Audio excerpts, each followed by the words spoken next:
Hi, I'm Catherine from East Coast Physio. This is pelvic floor training.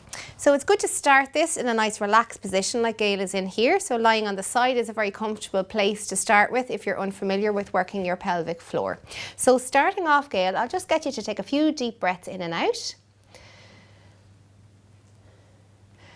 Okay, and on the next exhale, I'll get you just to fully relax your whole body, including your pelvic floor. So just let everything go.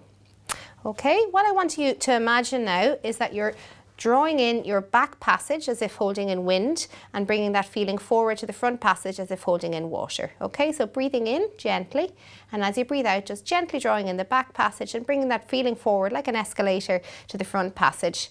And just holding that in, breathing in and out, and let it go.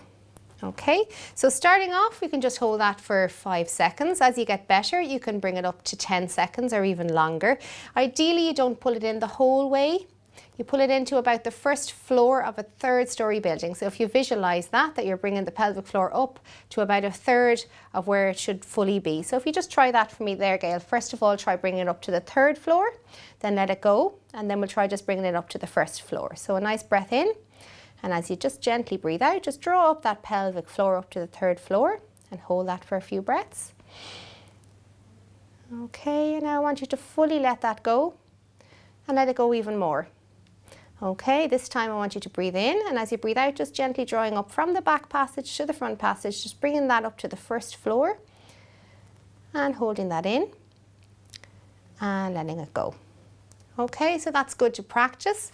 You can then challenge your pelvic floor a little bit more by pulling it in fully and then releasing it as if it's like a yo-yo. So gently just drawing up the pelvic floor fully, keeping breathing, and then let it go. And a few quick ones up and down. And if you're doing this, you shouldn't be able to visually see that you're doing anything. It should be isolated into the pelvic floor muscles, and the rest of the body shouldn't be tensing.